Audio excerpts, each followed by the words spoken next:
دنیا میں جو لوگ دوسروں کو خیر سکھاتے ہیں، برائی سے روکتے ہیں، تعلیم دیتے ہیں، جہالت سے بچاتے ہیں، وہ لوگ امام کہلاتے ہیں، استاد کہلاتے ہیں، مرشد کہلاتے ہیں۔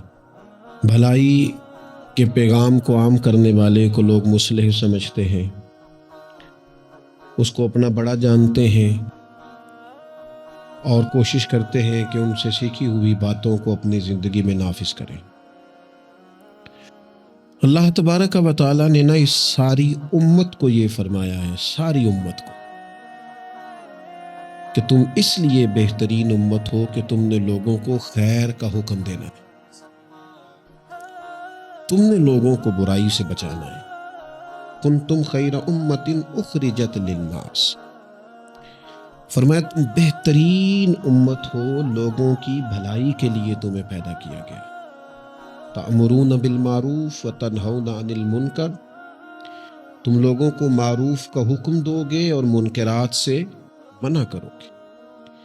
اس امت نے، پوری امت نے پیشوائی کرنی ہے پوری دنیا میں، جہاں بھی کفر ہے، شرک ہے، جہاں بھی اسلام سے دور لوگ عقائد لے کے بستے ہیں، ان سب لوگوں تک پیغام حق پہنچانا، ان کی ذہن سازی کرنا، ان کو یہ بتانا کہ سچا اور کھرا دین دین اسلام ہے، ان کو یہ بتلانا کہ ہماری بھلائی، ہماری نجات اللہ کو ماننے میں ہے اور رسول کریم علیہ السلام کے دروازے کی گدائی میں ہے۔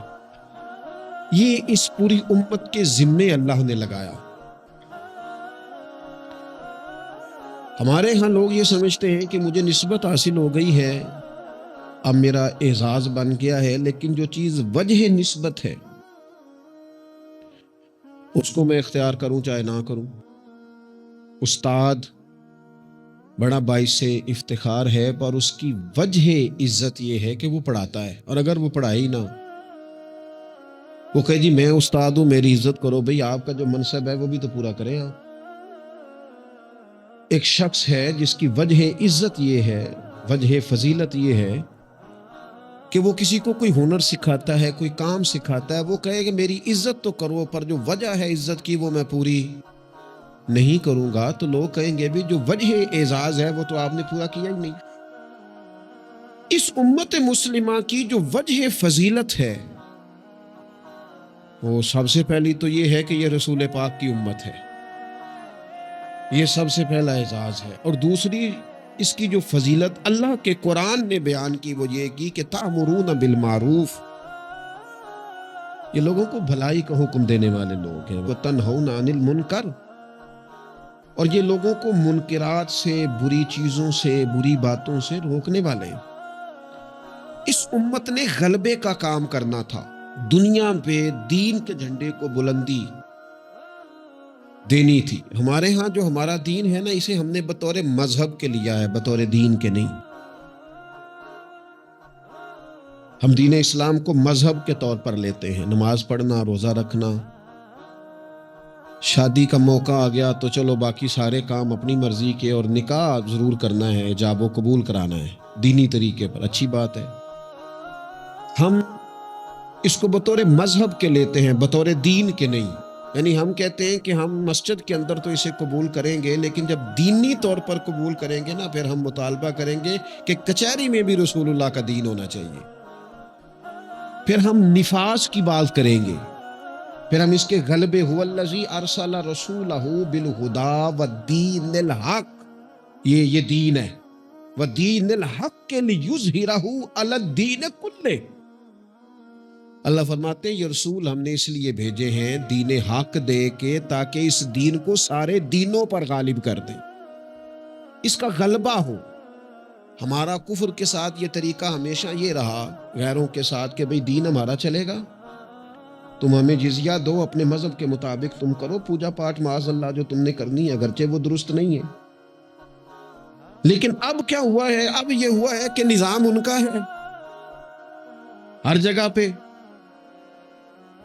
اور ہمیں یہ کہا گیا ہے کہ نماز پڑھو کوئی حرج نہیں، روزہ رکھو، زکوٰۃ دو، خدمات کرو، لیکن جو نظام ہے ارسل رسولہ بالہدی والدین الحق لیظہرہ علی الدین کلہ، وہ ہمیں کہتے ہیں کہ نظام ہمارا رہے گا، امریکہ، افریقہ، برطانیہ میں نماز پڑھنے پر تو کوئی پابندی نہیں، لیکن وہ آپ کو آپ کے قانون کے مطابق نفاذ دین کی اجازت، اور یہاں بھی یہ حال ہے۔ ہمارا سیاستدان کیا کہتا ہے مولوی نماز پڑھے، کون منع کرتا ہے، بڑی مسجد بنائے، لیکن سیاست کی بات نہ کرے،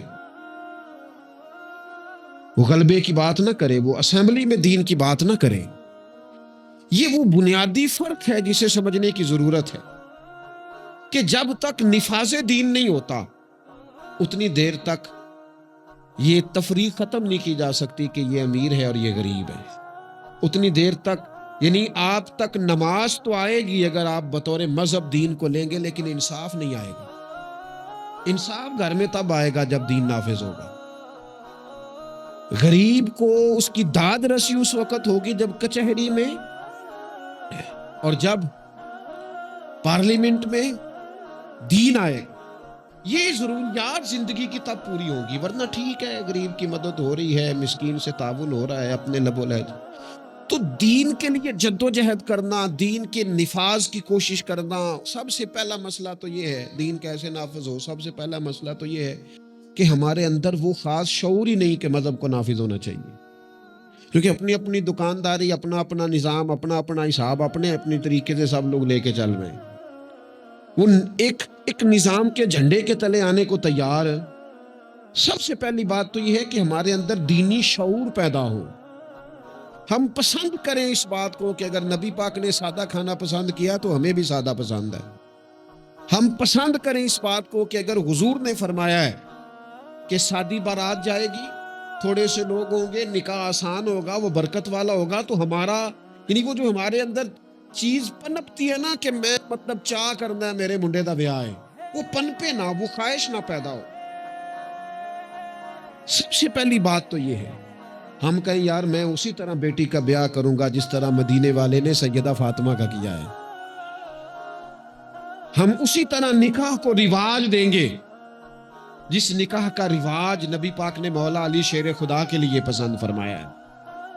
یہ جب پہلی بات تو یہاں اپنے آپ کو کھڑا کرنا بڑا ضروری ہے، یہاں نہیں کھڑا کر پاتے۔ اگر پیسے ہاتھ نہیں آئے تو چلو ٹھیک ہے ہم سادے ہو گئے، اگر آ گئے تو یاد رکھو فقیری میں فقیری کرنا کوئی کمال نہیں، کرنی پڑتی ہے، مجبوری ہوتی ہے۔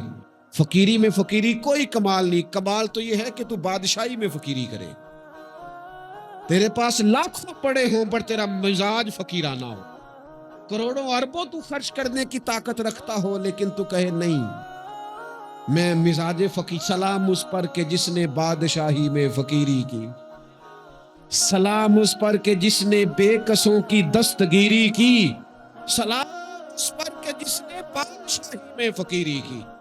نبی پاک علیہ السلام نے بادشاہی میں فقیری کی، حضرت ابو بکر نے بادشاہی میں فقیری کی، حضرت سیدنا عمر فاروق نے بادشاہی میں فقیری کی، کروڑوں خرچ کرنے والے عثمان غنی، لیکن سیدنا عثمان غنی کی شان یہ ہے کہ جب خطبہ دینے کے لیے منبر پہ بیٹھتے ہیں تو کرتے پہ بھی پیوند ہیں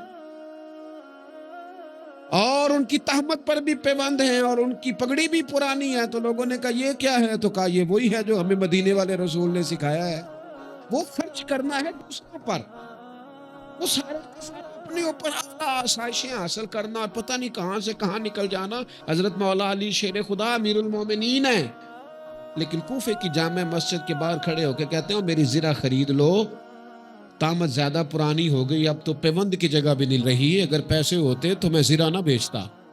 یہ بادشاہی میں فقیری ہے۔ یہ کون ہے؟ یہ علی کون ہے؟ یہ حسنین کون ہے؟ یہ دنیا کے باغ کے مالک نہیں، یہ تو جنت کے مالک لوگ ہیں، لیکن بادشاہی میں فقیری ہے۔ ایک تو یہ ماحول بنائیں کہ دین کو بطور دین قبول کریں، جس کو تجارت نہ بنائیں کہ میں نفل پڑھوں گا تو میرا کام صحیح چلے گا تو میں فلانا کام کروں گا۔ عبادت کو عبادت رہنے دیں، اگرچہ تسبیحات گننا جائز ہے لیکن ہر وقت اپنی نیکیاں گنتے ہی رہنا اور کانوں میں بتا دینا کہ آج میں 4,500 پڑھے ہیں، یہ بھی ٹھیک ہے۔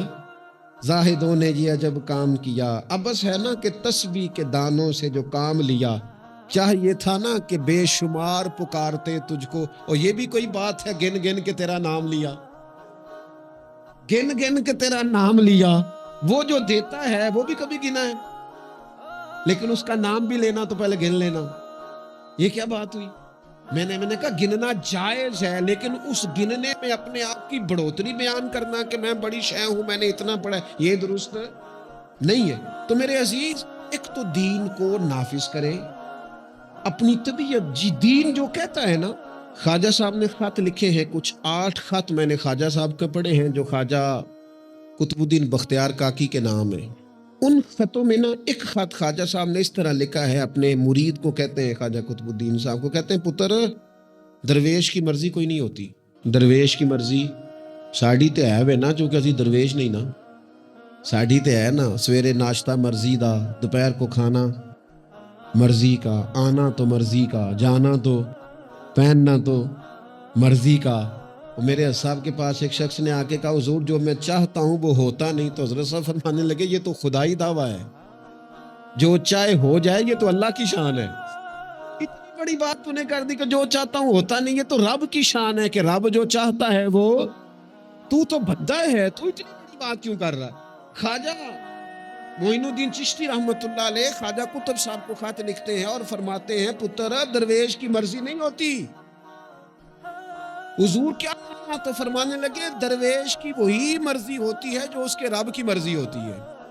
ہم جب خود مذہب پہ عمل کریں گے تو لوگوں کو اندازہ ہوگا کہ مذہب عمل کے قابل ہے، دین عمل کے، لیکن خود تو عمل کر ہی نہیں رہے۔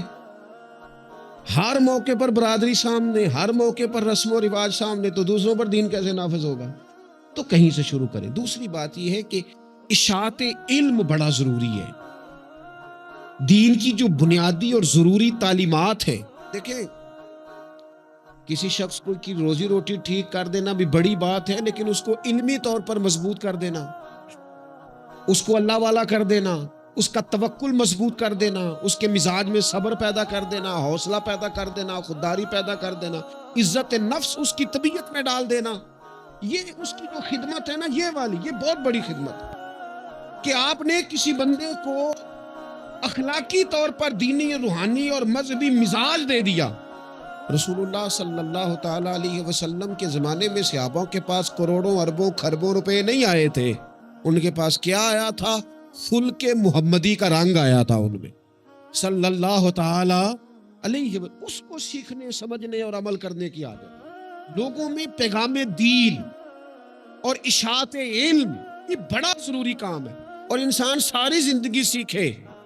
ابھی بھی قرآن مجید اللہ کے فضل سے کئی دفعہ موقع ملا اس کو ترجمے تفسیر کے ساتھ، مختلف تفاسیر کے ساتھ سارا دیکھنے کا، لیکن ابھی بھی بعض اوقات پڑھتے ہیں تو کچھ آیتوں کا نیا معنی سمجھ میں آتا ہے۔